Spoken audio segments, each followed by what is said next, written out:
darkness. Then came the light. For in Paradise Heights did Frank Morgan a pleasure dome Erect. The black and white spirits of Sinatra, Martin, and Davis Jr. haunt these hallowed chambers. They never played there. But they wish they did. The spirits of Calloway, Holiday, and Fitzgerald often mistake the Ace for the Cotton Club.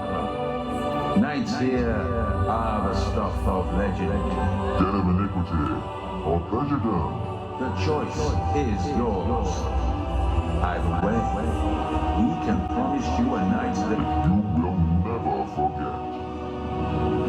Ladies and gentlemen, saints and sinners, Frank Morgan bids you welcome To the Ace of Spades.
Is that you, Eddie? Barry? Who else is with you? Right. So the band's all here, huh? Yeah, well, fuck off. I'm not in the mood tonight. I'm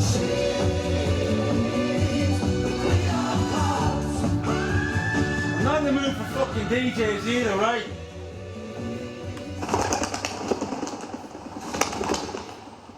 No shitting in here!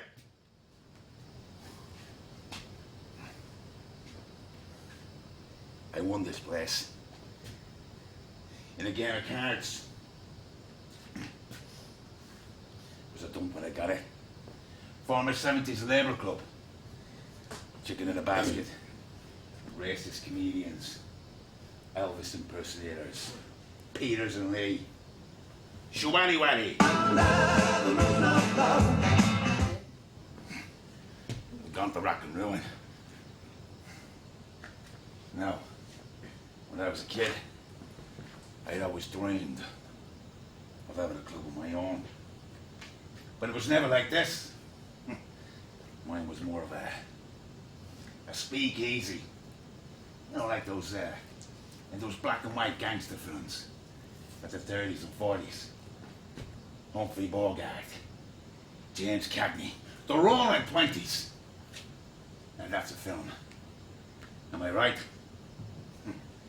I mean, the last thing you'd expect to find in the middle of Paradise Heights is the fucking Panama Club or the Copacabana. Right? Exactly. I spent a bit of money. The lights, the mirrors. I got one of them there. Interior designers. Wanted that vintage Hollywood look, you know? The best bars, best looking staff, best alcohol. You can only get in here if you dress in black and white. Adds to the mystique. You know? Silk suits, designer dresses, wanted clientele. And you need to be. This is no cheap night out. Your cheap night out wouldn't last you half an hour in here. And that's without the forbidden pleasures of the third floor. Private booths with exclusive velvet push-button room service. All very discreet. Private and confidential. Very hush, hush. Whatever happens in the Ace of Spades stays in the Ace of Spades. Clientele? Well, there's the gangster groove. I mean, I'm kind of a magnet for that. But then there's also anybody with money. Barristers, bankers, stockbrokers, premiership players, the odd soap star. They all like to rub shoulders with the rough of life, don't they? You know? They all like to know someone like Frank Morgan. It's kind of cool, right? Yeah. I've even got the odd judge that comes in here. I mean, we all have to let our steez somehow, right, Your Honor? Along with corrupt cops, of course.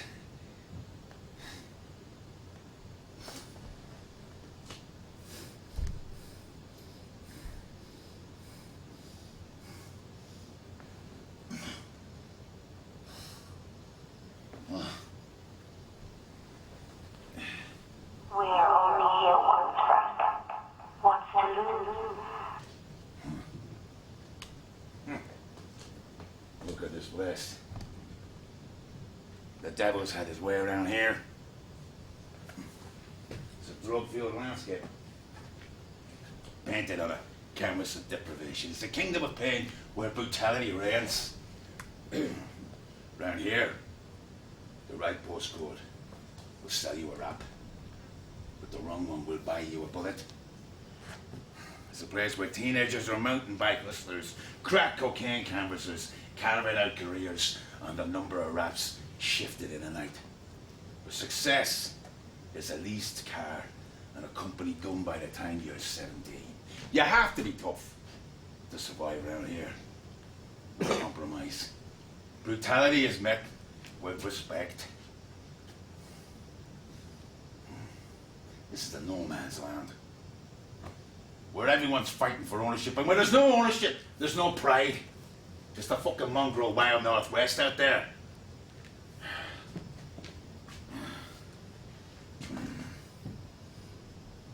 Mongrel wild northwest. They say around here that the Albanians have the edge. Then there's the Serbs. And I don't have to give you a history lesson there, do I? Fucking hate each other, they do. Then there's the Bulgarians, Romanians, Hungarians, and the rest of the Ians and the Balkan fucking blockheads. Getting high on Afghan heroin and getting English shit the beds to do their dirty work for them for 60 a day. Plus benefits.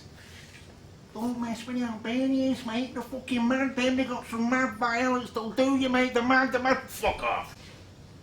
I'll show you fucking mad. Then there's the brain-dead Brits. Driving round dealing out of 60 quid scrappers. Tussling with the ragheads and the radicalised. The Pakis and the Punjab punks. And the born-here Pakis and the born-here Punjab punks. And the Catholic Paddy with the big fucking mouth. Yeah. The UK is built on immigration. Always has been. Always will be. And that should be celebrated. Tell you, down the high street there's a cafe, Diane's Deli. It's run by another Irish fella, Sean Ginty, nice fella, bit of a secret. With his car park at the back, every Thursday morning, you could set your watch. 1:30, there's a lucky cab, where Barley Wine Brenda gives Ali his weekly wank after they've had a Chinese. Now that is a picture of multiculturalism. And am I right? Yeah, I'm an immigrant. I'm fucking proud to be. But I didn't come here for the benefits. No. I work for my money. And I'm quite prepared to do business with all my brothers and sisters, as long as it's on my terms. See, I'm in the middle, top of the hill, and nowhere near over it. Survival is about change, moving with the landscape, evolution. You gotta evolve. Time ago, I was driving through Paradise Heights, 3 in the morning. A bag of hot chicken at the side of me.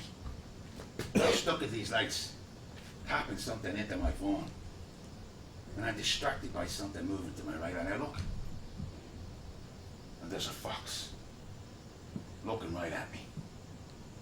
I mean, I'm right in the middle of Paradise Heights, you know, and there he is, this fella. Strong, bold, beautiful.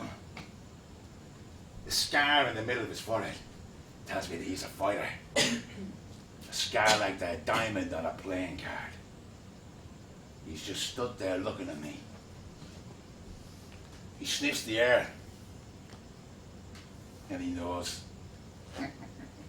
So I reach into the bag, take out a piece of chicken, step out the car, slam the door, turn around, and Red still stood there. He's not even fucking moved. But now this is a test. If he wants this, I'm not going to throw it on the floor for him. No. He's going to have to take it from my hand. So he's looking at me now. I could drop down low so that I'm at eye level with him. But he needs to know who's in charge. So he comes to me with a low growl and a fuck with me, mate, and I'll rip your throat out. Look in his eye. Takes the chicken, and as I go to stroke him, he's gone. Fuck off, mate.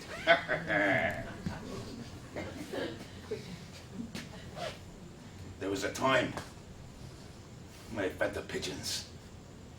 Now, I feed the foxes. Paradise Heights? No. You have to evolve. Red has. And he's thriving.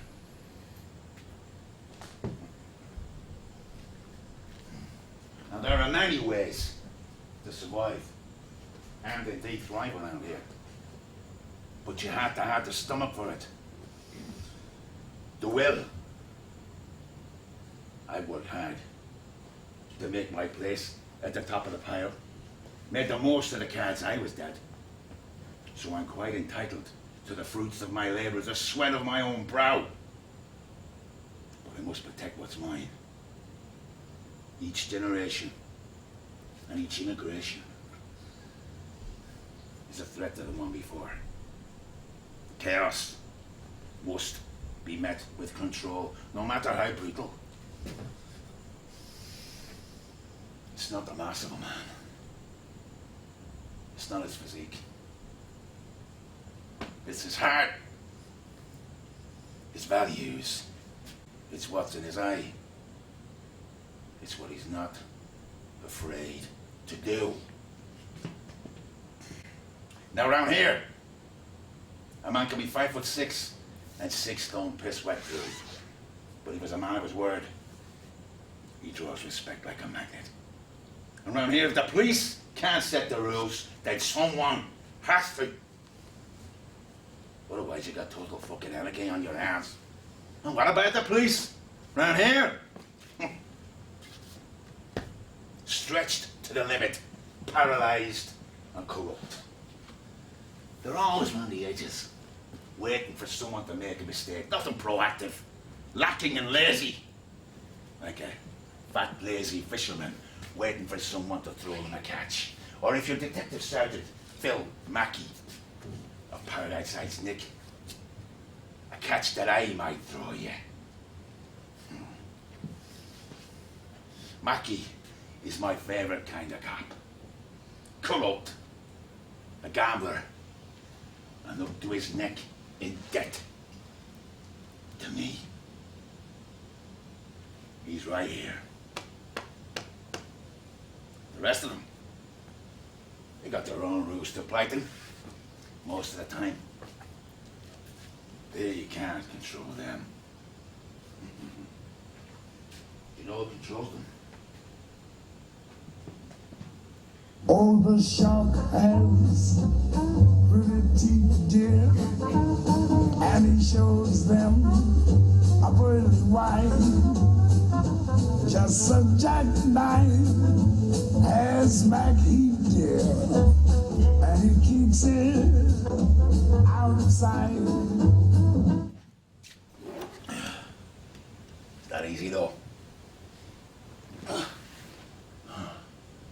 Balancing the demands of this community, this multicultural melting pot.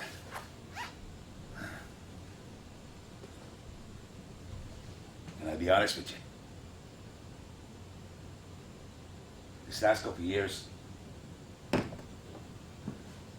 I had thought of fucking off. Should have done.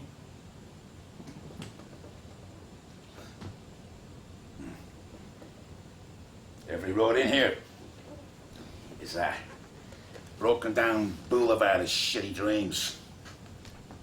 Dreams that have died and that decay out there.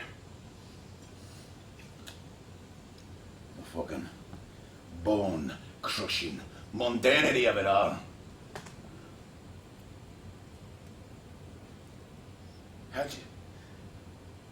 How'd you do it? Huh? How do you give this meaning? All this.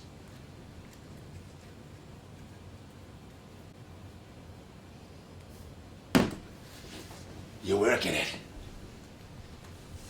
You give it truth, commitment, consequence. I could have gone ages ago, but I didn't. These people need me. They know that if things go too far on my manor, there won't be no nice 8x9 cell. Bags, 3 meals a day, shit for your veins, and some bitch boy that you can get off with when the need arises. No. It's me that they'll be dealing with. And a kind of good kicking that'll fuck them up for the rest of their pitiful lives. Or better. A quick trip to the morgue. Believe me, son.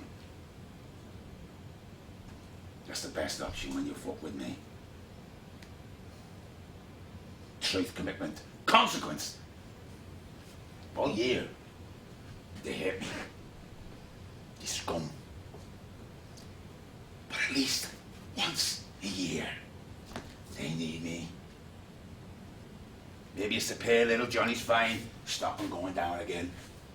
Maybe it's to pay for Sharon's little kitty, to go to playgroup, because Cheryl's 14 now, and she wants to go back to school. Maybe they want to get kids and the missus something nice for Christmas. Or maybe it's to put food on the table. Because the DWP have sanctioned you again. Because you didn't attend an appointment. Because you're sat at home depressed, trying to raise 3 children on your own, and fuck all. Who cares that your kids haven't got a food up on the table in front of them? They don't. Sure, give it another couple of weeks and they'll be in some council care home.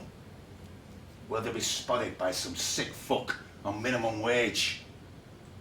And from there, it's a few short steps to free pizzas, free booze, and free taxis to fat, curry-bellied screws until they're knocked up themselves.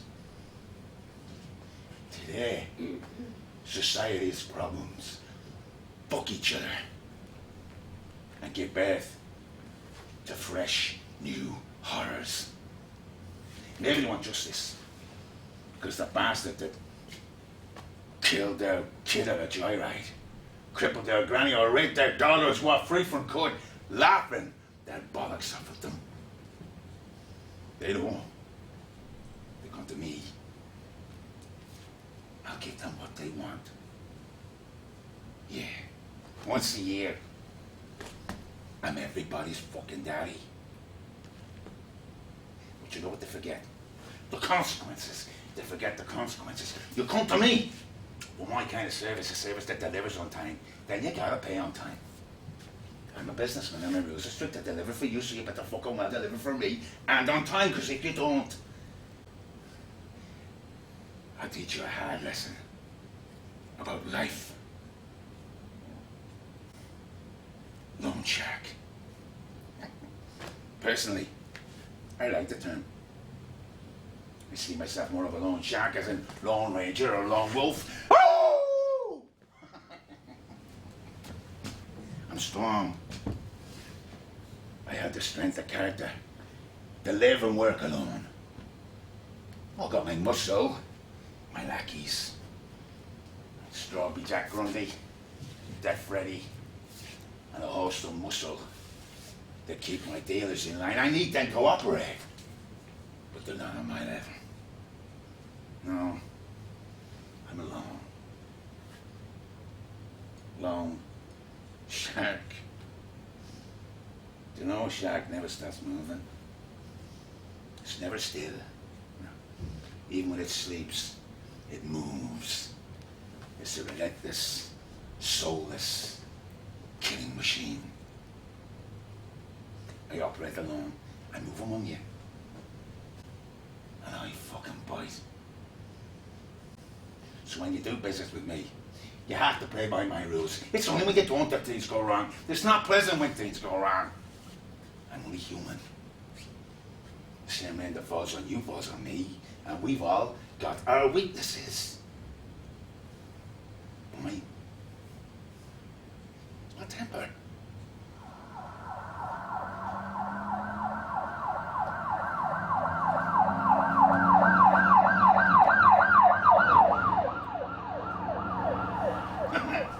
You have to see the funny side.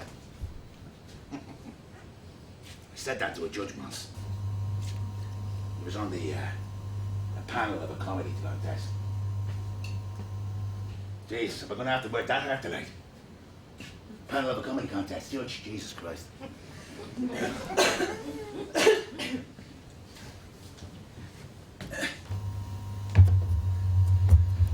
I did say that to a judge once, though. It was at the trial of a paedophile. I like to get around to as many of those trials as I can. I want to see their faces. I want them to see me seeing their faces.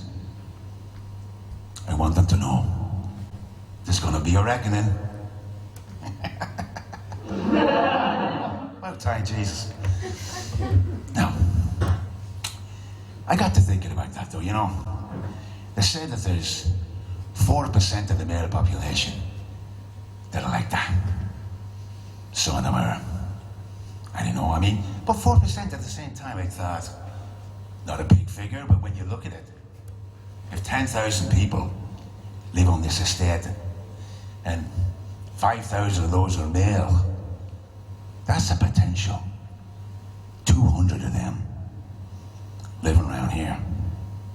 Some of them are thinking about it, some of them are looking at it, some of them are sharing it, downloading it. Some of them are doing it. You don't know what they look like, you don't know what they sound like, because they're all trying to look normal. Do you know where your kids are tonight? 200. That's enough for one on every street. What's your kids? So I'm in the court there, and I'm watching this trial, and the prosecution has established that this beast in the dock has downloaded over 53,000 images. Some of the worst, most perverse, sick, awful shit that you can imagine. And the judge, His Honor Miles Quincy Davis, passes down the sentence. 300 hours community service and an 18-month suspended sentence. So I'm laughing in the bag up in the roof there, watching, laughing away, while I'm giving the bastard in the dock the hard stare, the pennies in the post stare, and I'm laughing loud, that loud that the judge starts to hammer the gavel, and he tells me that if I don't stop laughing, I'm going to be held in contempt of court. Contempt of court? I have every contempt for this court. I have contempt for you, for the cunt in the dock, and for that ridiculous sentence that you just passed down. Well, the judge now is hammering the gavel, and he's telling me that I'm going to be taken down for 2 nights at Her Majesty's pleasure. What is Her Majesty's pleasure? Has anybody ever wanted to know that? I mean, we're paying for that, aren't we? I'd like to know what her pleasure is. I don't think her pleasure is sticking Frank Morgan in herself for 2 nights. She's not going to get hot off that, is she? She's fucking weird as she is. No. So I said to the judge, are you sure you want to do that, Your Honor? Give them a chance, you know. And the bastard doubled it to 4. No sense of humor. So they're dragging me down the steps into the cell, and I'm shouting up, you have to see the funny side. I don't think he did.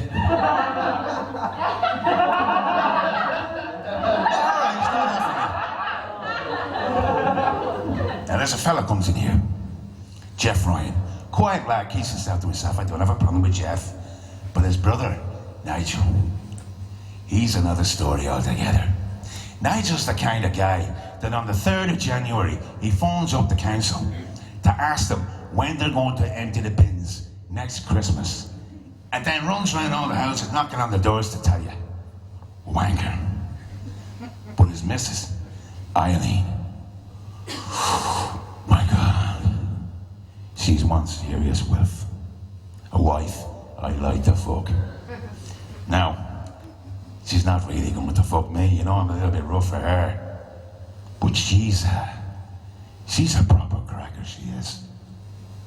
Attractive face, gym bunny body, yeah, and a healthy imagination. A little too healthy for Nigel. Now, I don't know what it is. Whether Nigel's got a pencil dick, whether there's not enough going on in his head imagination-wise in the bedroom, but Eileen is bored. And she joins a dating site. But not just any old dating site. Oh, no. This is a kinky dating site. And she finds herself a judge, a white wig wearing, dirty Mr. Grey. Oh, yeah, that's right. So they get to seeing each other, and things are getting hotter and hotter and kinkier and kinkier. And anyway, Nigel goes away on one of his regular fishing trips. So Eileen arranges for dirty Mr. Grey to come call him. And he arrives with a suitcase full of this kinky gear. Ball gags, nipple clamps, lubes, dildos, gimp masks, whips, crops, He was like Felix with his bag of fucking tricks, you know? And as Nigel's away, Eileen invents this whole new fantasy. She gets Dirty Mr. Grey to tie her up, naked, to the kitchen table. He fits her with a ball gag and a gas mask.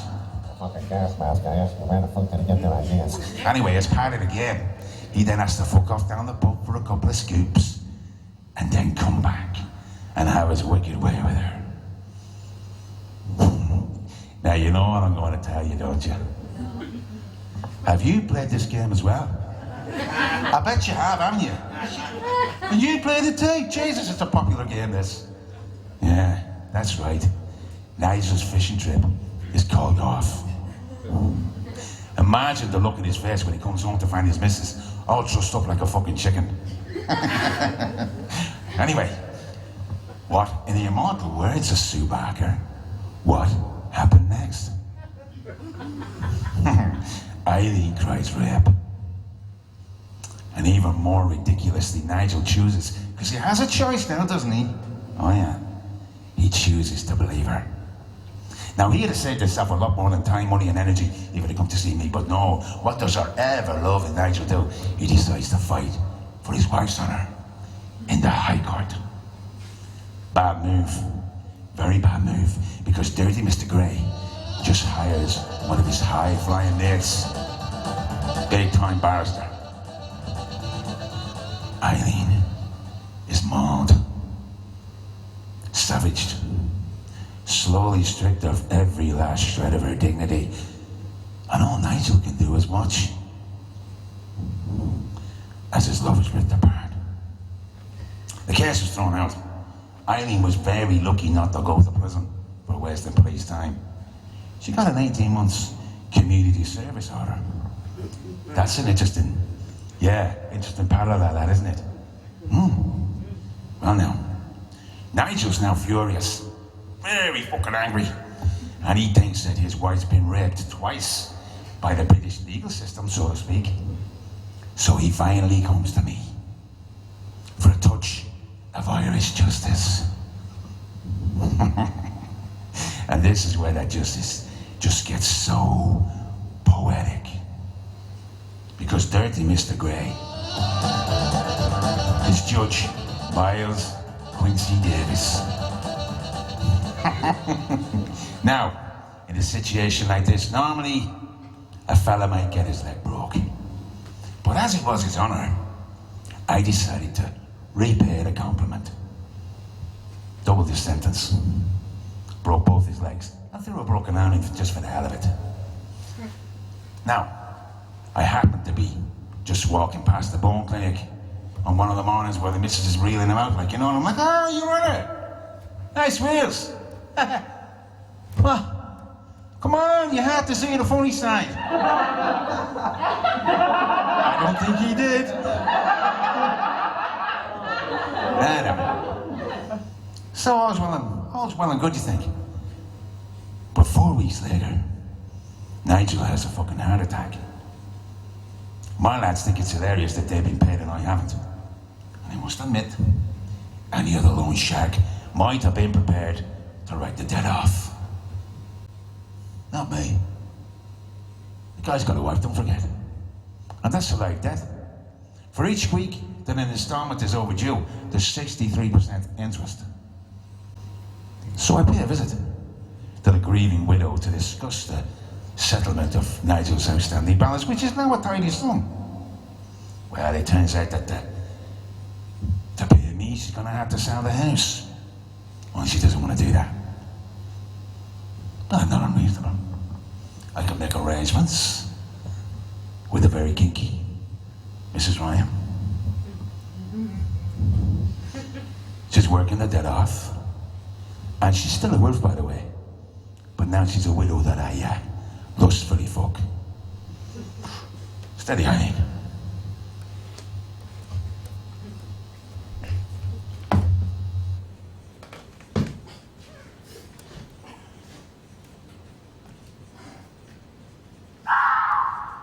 Shh. That's red. Fox. coming back. Found my home Oh no. in lost and Hark. lonely. What herald angel sings? The darkness I heard your call. Know that voice. Mark it. Through your For that is the voice child. of the one and only Miss Nuala Christie, the Queen of Clubs. She reigns here. Me. There are problems, but she reigns, you know. But there was another. Before her ascension to the throne. I'm drinking. To the memory of Eva.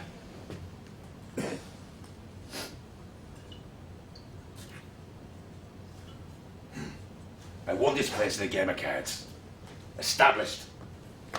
What a clientele. Established.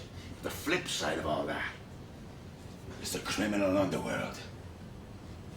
The same criminal factions that do battle on the streets do battle in here.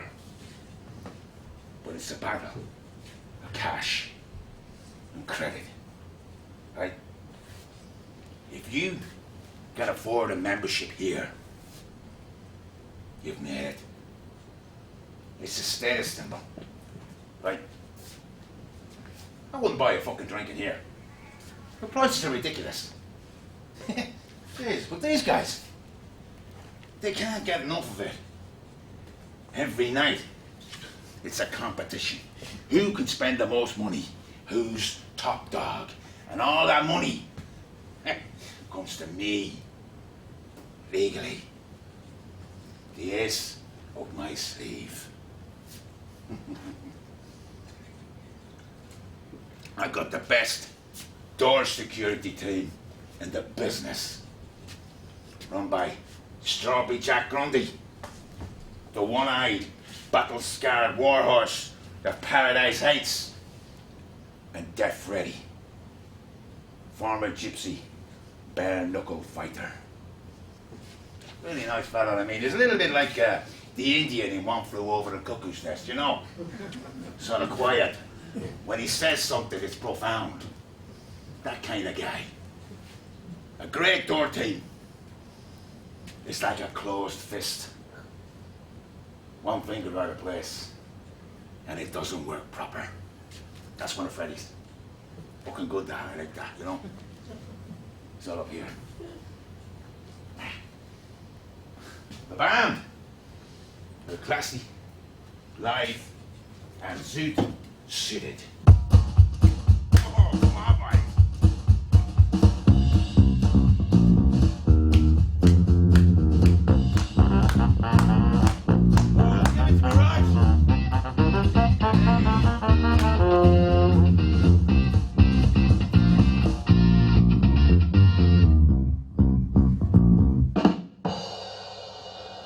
Got you. Naming the place after the card that won it for me. The Dark Ace. The Death card. Well, that was easy. It's my calling card. But the one thing the Ace did not have was its Queen of Hearts. I'd given up trying to find her. She only existed in the movies. I mean, I put an advert in the window, like, but it wasn't a serious attempt at finding a singer for the place. It was more of a bit of fun for the locals, you know. Every Saturday night, someone could get up and have 10 minutes with the band. If you were good, you'd have half an hour. If you were very good, you'd get an hour. If you were fantastic, you'd get the fucking job. Nobody got the job. No. She only existed in the movies. No. Into every life, a little strange must come. The odd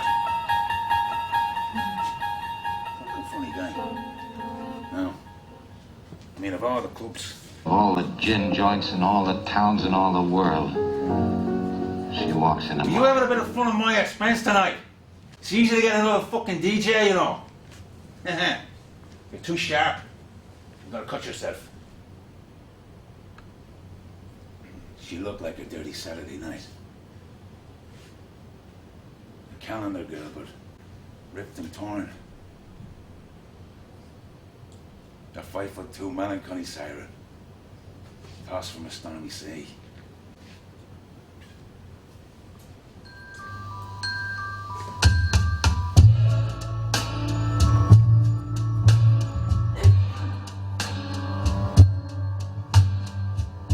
She looked like a dirty Saturday night. A calendar girl, but ripped and torn. She's a tunnel at the end of the light. A red hot night, a cold grey dawn.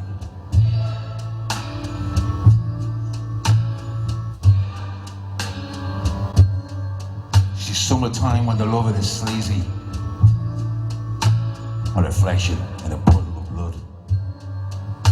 She's a love that's blind, a doubt that sees me. A little Red Riding without the hood.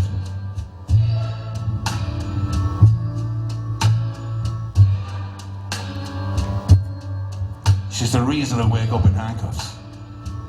A hot kiss, neath a cold winter's moon.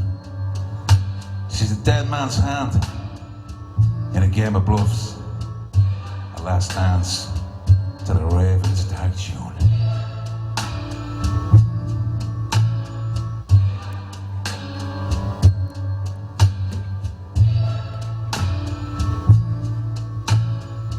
She took the table on her own. And anyone that tried to sit down, she made short work of. Her eyes were full of mischief. But there was hurt there too. A well of it. She comes up to me, bold as brass. And she looked me up and down with a filthy look in her eye. I felt abused, you know. Like, Jesus. She says that she wants to go. Are you sure, sweetheart? There could be a rough old crowd here, you know. Do you believe in magic, Mr. Morgan? East European. And she made her way to the stage.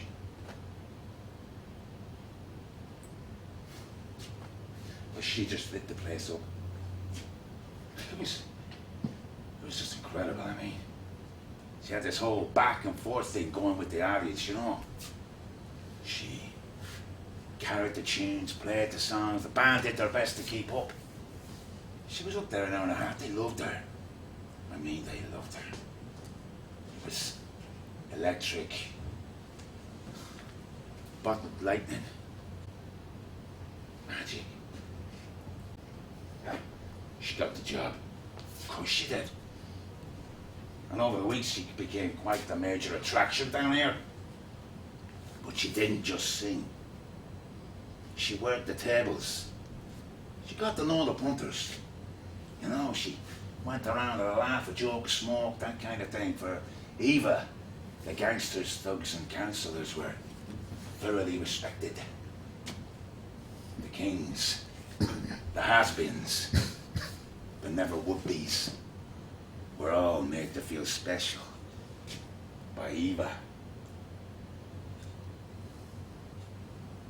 Now, I am a man of appetites. I have a roving eye, a wandering hand. I took a few liberties. And I'm happy to say that she reciprocated. Most women do.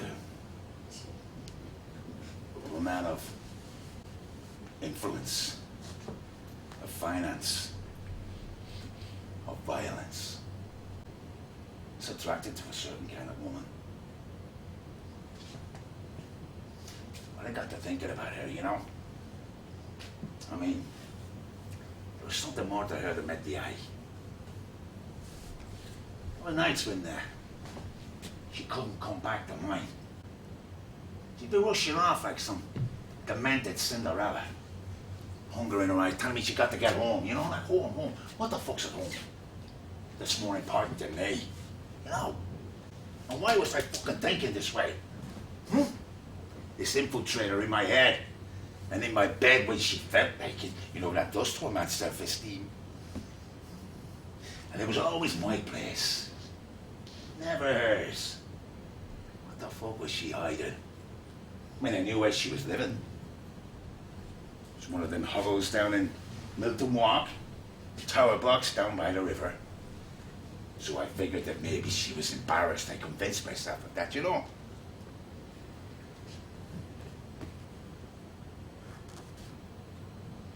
Eva could have played the Copacabana. She was that good. Old Blue Eyes himself would have loved her. Loved her. She had this whole Billie Holiday meets Amy Winehouse thing going on. Heart, soul, tragedy. You can't fake that. You have to live it. She was a well of secrets. Still is. Even after what I found out.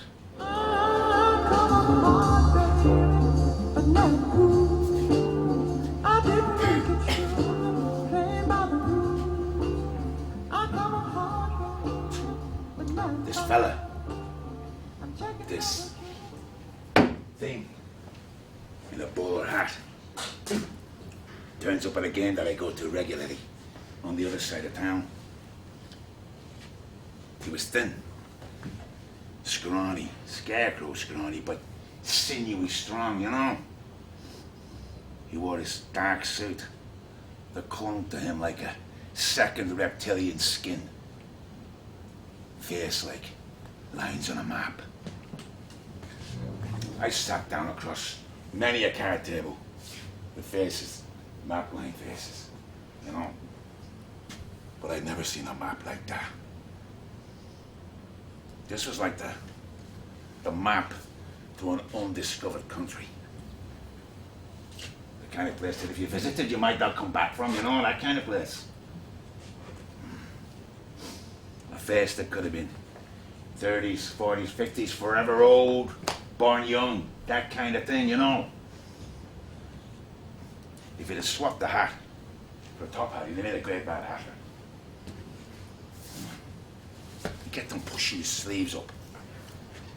The tattoos on his arms told a story that was older than him. He had long, insectoid fingers, painted nails, yellow sharpened teeth, and a voice like bubbling tar. His name, he said, in a thick Balkan accent, was Kuba Goto. Now I know that those tattoos were Serbian. And I also knew that he was disturbing the other players around the table. So I made short work of him, cut him out the game, merciful, almost bloodless. But he didn't leave.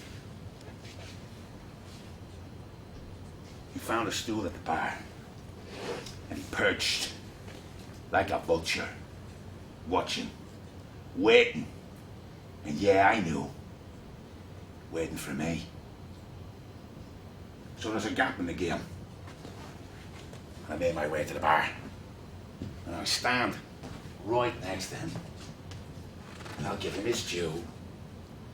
He stands up straight, like a gunslinger in front of me, and just stares like this, long enough to get the attention of everybody in the club.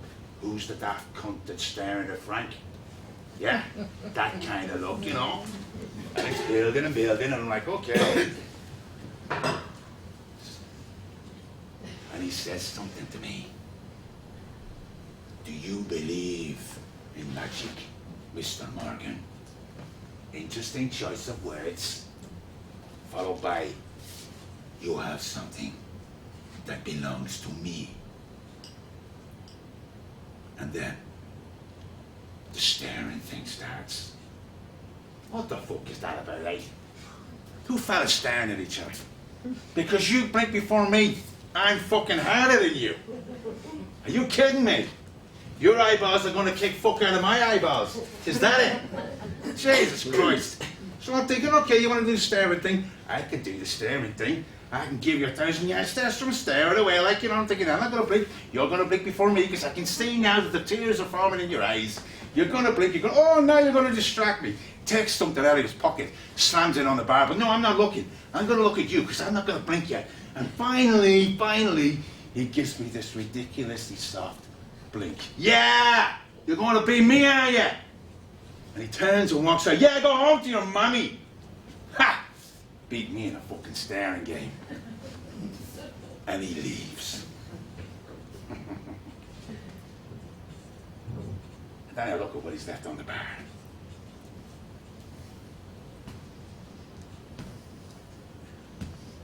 The Queen of Hearts. I asked Eva if she'd heard of him. She said no.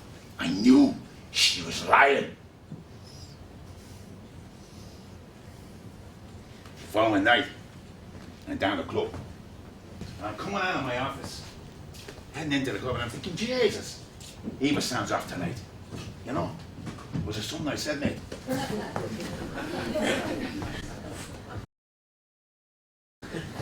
Right. And I'm coming out of the office, and I'm like, Jesus, she sounds off tonight. Even the band said it's strange, you know? And sure enough, there he is. Cotto, staring at her. He's sat with a table of Serbs, and they're making him feel well at home. His jacket's off, his shirt's undone, sleeves are rolled up. He's having a hell of a time. They're treating him like some kind of celebrity. It's obvious that they know him more than he knows them, you know what I mean? But the Albanians, they're going fucking crazy. They're staring at him with murder in their eyes, you know? And it's not hard to work out why. So I sent Freddie over, telling him to put his jacket back on. Those tattoos, yeah? They represented accomplishments, skills, incarcerations, a certain world point of view about another race. No wonder they were going crazy. But he's not giving a shit, because he's too busy looking at Eva. Now, it's not going to take Sherlock Holmes to work out that these two small warring factions that are in my club are going to kick off in a bit, you know? That's without the shit that's going on between him and Eva. Now, this comes got to go. So I'm over to say, you and your mates need to fuck off now, much to the delight of the Albanians. But they don't know I'm going to be telling them next, right? And I turn and Cotto's on his feet. And he started the fucking staring thing again. You know? I mean, this is my club. I'm not going to be heard in my club. Do you know what I mean? Jesus Christ, get into your fucking head, son. But no, the staring thing's coming. And just when it gets to the part where I think I'm going to have to hurt him, fortune comes to my rescue. Ivan Barudi, top dog, godfather of the Albanians, stands between me and Cotto and says to him, remember where you are. You show respect to Frank Morgan. Stop acting like the animal you are, the animal you are, the pig dog, the baby killer that you are. I think it was Baby Killer that did it now. I'm not sure, you know. But he's got this mad look in his eye now, like something's going to kick off. And Strawberry Jack and Freddy are already here, ready to step in to stop it. When something happens, I got this sixth sense, right? This thing that kicks in every now and again. It's like a tingly thing. I don't know what it is. I'm not fucking Spider-Man, right, you know? But I got this. And it's telling me, let it go. Let this go. Because it's going to come to your advantage. And I give the signal to Jack and Freddy to back off. And they're looking at me like, what the fuck are you doing? And I'm like, sure enough, Cotto spits into Barudi's face. Oh, hell breaks loose. Jesus, for two small groups, the amount of damage they did was unbelievable. There were 3 stabbings, a gun was fired. The club had to be closed for a week while the damages were being repaired, like, you know. Oh, well, it's closed. The council think they can keep me closed, right? So they step in and they're trying to stop this. But I have a couple of tricks up my sleeve. You know, I got a councillor that's got a private booth here. You're in tonight, private. Hello, Councillor Wilkinson. He's a lovely fella, this guy. He's got his own booth. What a man does in his own booth is his own fucking business, right? It's none of mine. At all. I mean, I've got to think of security. I've got to look after the staff. There are cameras here and there. Now, it would be very unfortunate if one of those films had to be uploaded to YouTube, like, you know. Thank you very much, Councillor. You did a great job for me. And also, Detective Sergeant Phil Mackey. He pulls his muscle for me as well. He steps up and says, no, no, no, no. This was just handbags between the Balkans. Nothing to do with Frank. Which is fine for me. And later he would turn out to be perfect. But what's not so perfect is that Eva is still lying to me about not knowing him. And that I didn't like. So, the place is opened again. And the first night we're open, Eva is up, singing away. When halfway through a number, she lets out this animal howl. A shriek of pain, of agony. I hadn't heard anything like it. And she collapses on the stage. Strawberry Jack was there first. Scooped her up, carried her into the dressing room. And I got in. And she doubled up. Agony. The sweat's pouring out of her. But her eyes are clear and blue, boring into mine. And she said 4 words. No hospitals. No doctors. So I'm thinking that this is just some immigration thing, you know? So I got Def ready to take her home. And myself and Jack are driving around, trying to find this dodgy doctor that I know.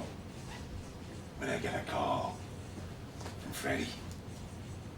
You better come over. The block was worse than I remembered. Smack dead central. There were needles in the stairwells. I got out the piss-soaked lift on the 14th floor. And I got to Eva's door and I'm met by all the evidence of a break-in.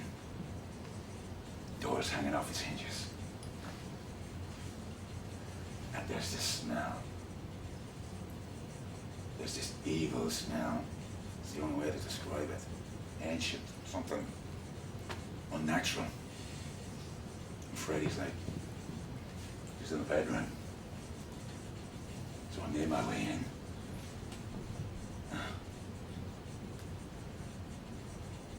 I've seen what withdrawal does to people. But I've never seen anything like this. She looked like she'd aged about 30 years. Her face was like a shriveled balloon. Her eyes were sunk into her head. And she looked broken, terrified. What do you want? She said it wasn't what I thought. She said that amongst the things that had been stolen from her place, there was an item of sentimental value. I asked her what it was.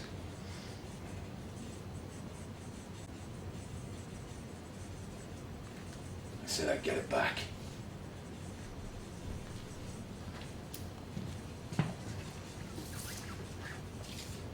So, I made my way over to smack at weasel faces. And he's all, "What's the baseball bat for, Frank?" And I could see the most of Eva's things are here, apart from the obvious. Where's the jar? He's still looking at the bat, very confused. What's the baseball bat for, Frank? That's not part of the deal. So I give him a taste of the business then, just to get his attention. Where's the fucking jar? So now he's crying. His teeth are in his hands. He's bleeding, but I got his attention. And he tells me that it's in the bedroom. So I give him a little reminder just before I go.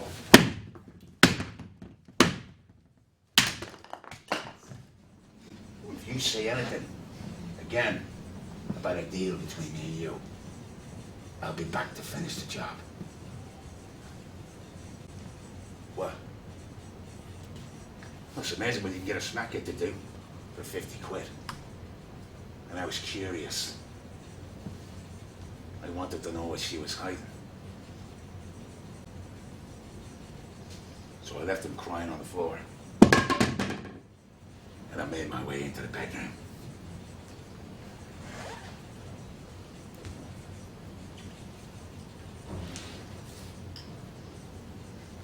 It's not the smell in here that gets my attention. Nor is it the state of the place or the crunching of needles under my feet. No. What has my attention is the thing that's sat in the middle of the bed. A baby in a jar. It was surrounded by this amber liquid. It was preservative, like, you know, only it was cloudy here and there.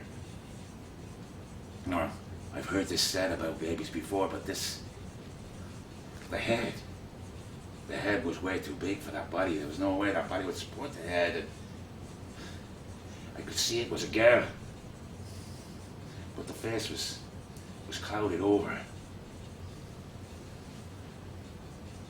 So I picked it up. And I shook it. His face, the face that looked back at me was frozen in this perpetual scream, a scream of agony, a scream of loss. But the eyes were tightly shut, the mouth frozen in this perpetual scream, and this wasn't the face of a baby. This was the face of a fully grown woman. And you know what I'm going to tell you? It was Eva. I made my way back. Freddie saw, "What's in the bag, Frank?" So I sent him home. I took the jar out of the bag. I left it in the bedroom with Eva. And I come into the other room and I sat in the chair.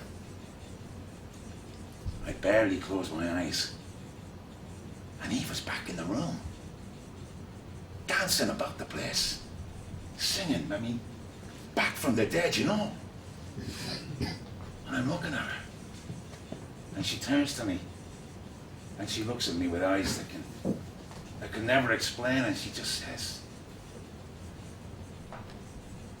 "She's my twin sister, Frank. She completes me." And I shudder. I have 100 questions, but they all go unanswered. And she comes to me and she puts her arms around me. I put mine around hers. And somehow I'm falling. I wake in her bed.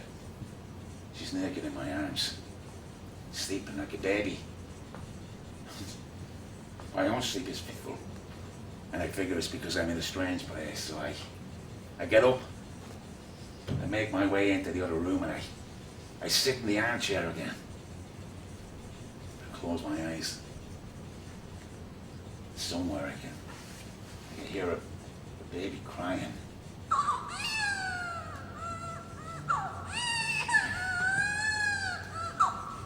Then I hear Eva. Come back to bed, Frank. And I almost do. I paused in the doorway. And the sight of her, the way her hair cascaded across the pillow, The rise and fall of her bosom, the roll of her hip. It's just beautiful. And I looked at the jar. And that thing's eyes are wide open. And they're looking right at me. And I'm out of there. I'm halfway down those stairs. And I hear that damn baby crying again.